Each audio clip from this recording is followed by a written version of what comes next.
What up, fellas? It's Ty. Welcome back to the channel where we discuss all things prostate and prostate cancer related. If you're new here, welcome to you. Been here for a while, watched the video, maybe even liked and subscribed. I appreciate you. And welcome back. Today I want to talk to you about something that I think I figured out. It has to do with incontinence, and it has to do with something that I found that was going on with me. And then I want to pull back on a suggestion that I've made to you all just to make sure that you look into everything. So stay tuned as I go through this whole thing. So here's what it is. Check your clothes.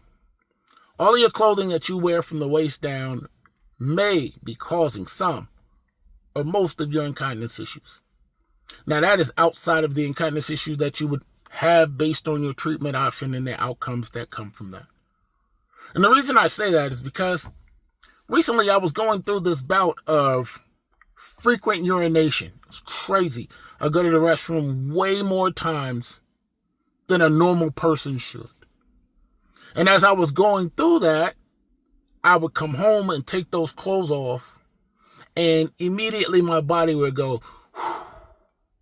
And I recognized that there may be something with that. So the next day, I put on this another pair of the same type of underwear.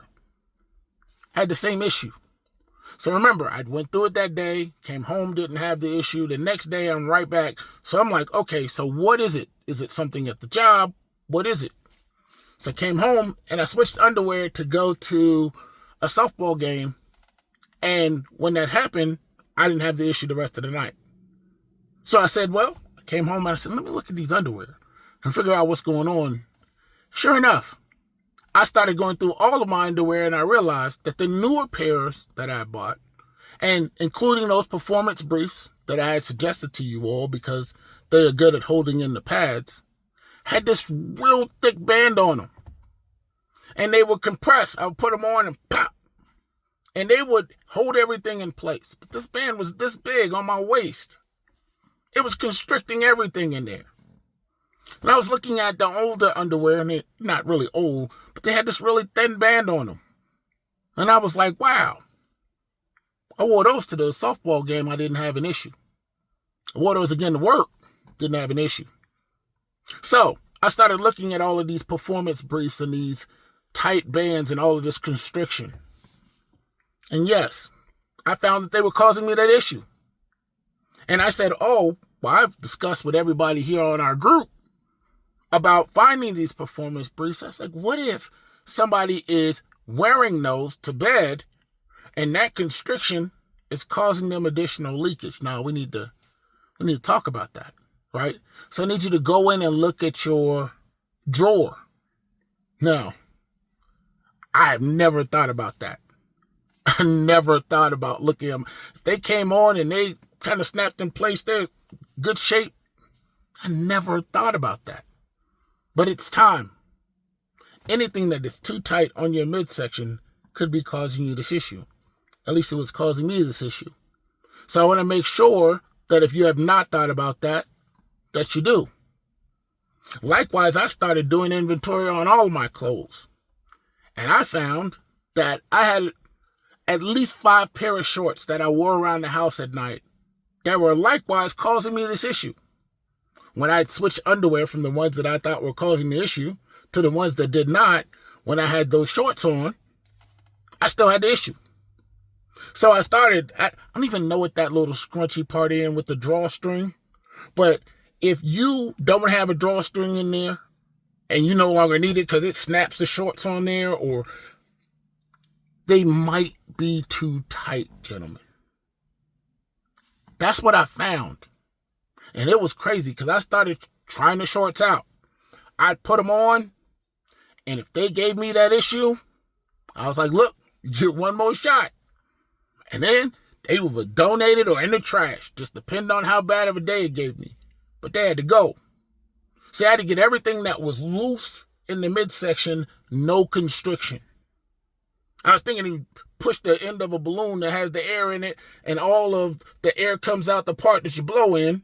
That's what I was thinking about in terms of leakage and all the rest of those things that some of you could be facing by laying in the bed and going to sleep with all that constriction around your midsection. You want to make sure that it's loose and your clothing are not constricting you. Now, I know that there's at least one of you. Nah, there's at least two of you out here who might have a belt. You know you're 40 now. You know the belt's a 38. You done put a hole up near the top of the belt. Nope. Don't do it anymore. Any of that pull real tight, Chris Farley Saturday Night Live, pull your belt tight, all that gotta go. So anything that is tight on your midsection, whether it's pants, your belt, your underwear, your shorts, your boxers, anything that is constricting your midsection could be making you have an incontinence issue. And I want to make sure that you are aware of that, because it's not something that you would immediately think about. And so you start thinking about the pads and everything else. Check that first. Make sure you go through, make sure all of those clothes that fit, you know what I'm saying, but they're not really, they're like, they still fit me. Nope. It's time to make sure that we know the things that are causing our issue. So I'm going to share with my first one. You have another issue that may have come up? Let me know. Put it in the comments. We'll all share and look and make sure that we have the information that we need. And if you come across an issue that's similar like this, that you're like, you know what? Every time I do this, please share it in the comments.